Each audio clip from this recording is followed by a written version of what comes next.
self-satisfaction. This self-satisfaction is not like the satisfaction of the inactive fool. The inactive fool is in the state of foolish ignorance, whereas the self-satisfied Atmanandi is transcendental to the material state of existence. This stage of perfection is attained as soon as one is fixed in irrevocable devotional service. Devotional service is not inactivity, but the unalloyed activity of the soul. The soul's activity becomes adulterated in contact with matter, and as such the diseased activities are expressed in the form of lust, desire, hankering, inactivity, foolishness, and sleep. The effect of devotional service becomes manifest by complete elimination of these effects of passion and ignorance. The devotee is fixed at once in the mode of goodness, and he makes further progress to rise to the position of Vasudeva, or the state of unmixed sattva, or Shuddha sattva. Only in this Shuddha sattva state can one always see Krishna eye to eye by dint of pure affection for the Lord. A devotee is always in the mode of unalloyed goodness, therefore he harms no one. But the non-devotee, however educated he may be, is always harmful. A devotee is neither foolish nor passionate. The harmful, foolish, and passionate cannot be devotees of the Lord, however they may advertise themselves as devotees by outward dress. A devotee is always qualified with all the good qualities of God. Quantitatively, such qualifications may be different, but qualitatively, both the Lord and his devotee are one and the same. I'll read the verse again. Tadara justamo bhava kama lobadayaschaye cheta etara navidam stitam sattve prasidati. As soon as irrevocable loving service is established in the heart, the effects of nature's modes of passion and ignorance, such as lust, desire, and hankering, disappear from the heart. Then the devotee is established in goodness and he becomes completely happy. Yes, Nama Om Vishnu Vidaya Krishna Prestaya Bhutale Shrimati Bhakti Vedanta Swaminiti Namane Namaste Saraswati Devi Gauravani Vicharane Nirvishesha Shunyavadi Bhastyatya Deshatarane Vanchakalpatarubhyascha Kripa Sindhubhya Eva Cha Patitanam Bhavanebhyo Vaishnavebhyo Namo Namaha Sri Krishna Chaitanya Prabhu Nityananda Shri Advaita Gadadha Shivasadi Gaura Bhakta Vrinda Hare Krishna Krishna Krishna Hare Hare Hare Rama Rama Rama Hare Hare. Yes, so devotees, this is the next verse. Hare Krishna, welcome. This is the next verse, and as we were discussing a bit yesterday,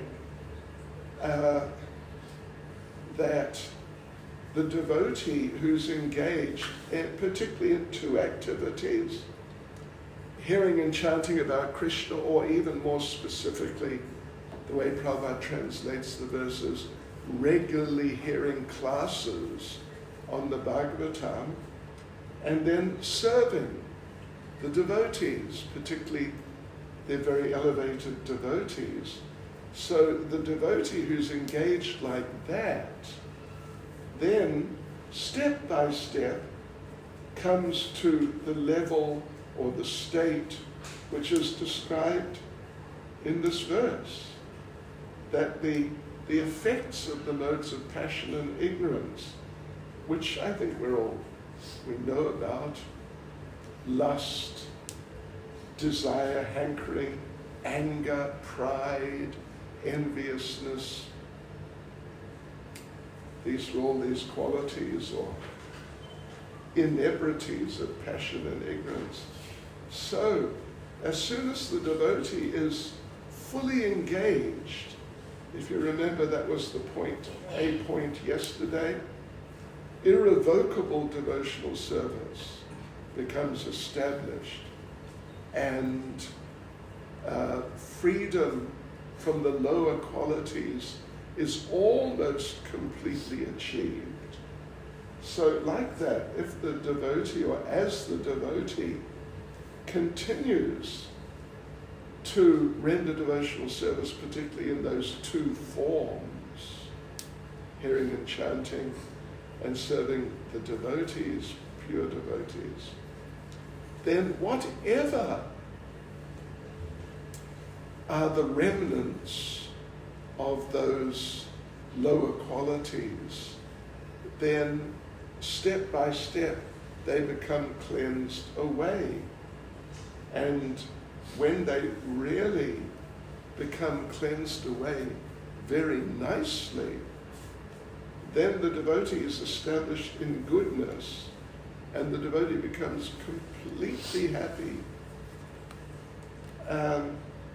That goodness, Prabhupada makes the point in the purport, I'm sure you caught it, that it's not just regular mode of goodness, just feeling somewhat peaceful and not having so many material desires, or not really having much in the way of material desire at all, and being very clear-headed and in a very easy and natural way having understanding of what is this world, and who am I, and what is my position, and who is Krishna, and what should I do about these things.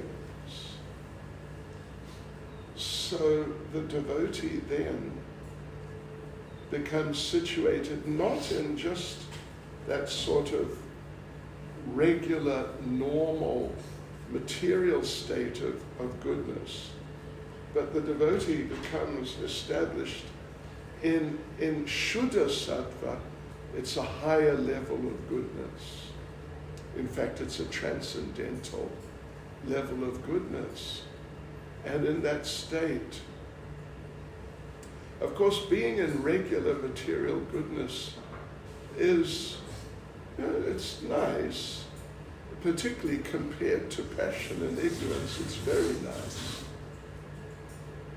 But it's not like unadulterated, full goodness.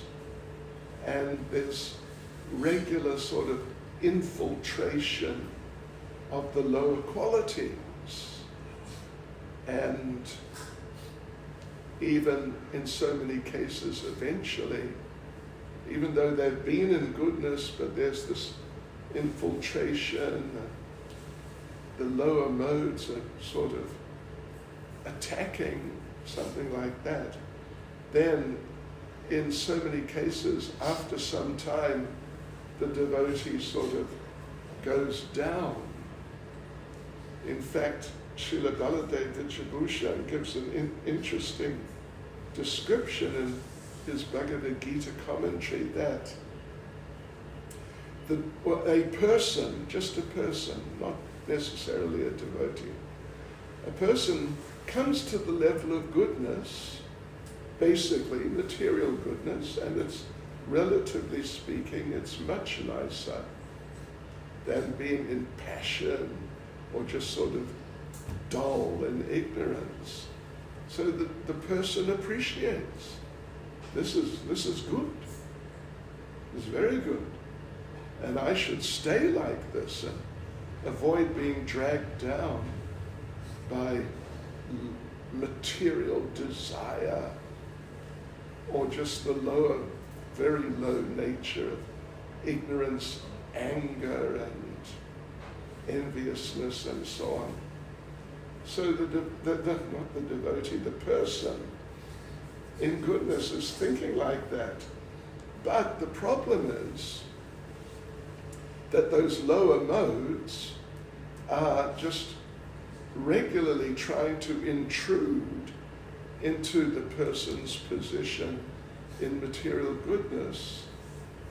And in order to avoid being affected and dragged down, the person has to make an effort to stay in goodness. So Srila Baladev Vijayabhushan makes the point that the person, conditioned soul in this position, in this type of situation, through making efforts to avoid passion, avoid ignorance, stay in goodness, keep protected from passion and ignorance. So the person, through making those efforts, slides down into passion. Through making these special efforts, gradually the mode of passion takes over. So therefore the point about being in the modes, including being in material goodness, the point basically, like one of the first points, is no position in the modes is stable or like fixed. It's all temporary. So even you come to goodness, material goodness, and for a while you're doing nicely, but then after a while the lower modes are again pushing at you. So eventually the person falls down. And this is unavoidable. It's just unavoidable in material existence if one is not Krishna conscious. But if one is Krishna conscious and really trying to be Krishna conscious, then one can come to that point of Shuddha Sattva, pure goodness, where those lower material qualities cannot infiltrate. The devotee is protected and is able to remain in that state of pure goodness, which includes being peaceful and clear-headed and not having material desires sort of pushing at oneself. Those things are there, which are, like qualities of the regular mode of goodness. But then there's more to it because of the Krishna consciousness. Therefore it's Shuddha Sattva, pure goodness. And as long as some sort of really extraordinary thing does not happen, like what happened with Bharat Maharaj described in the Bhagavatam, how he became attached to a deer and then just really fell down.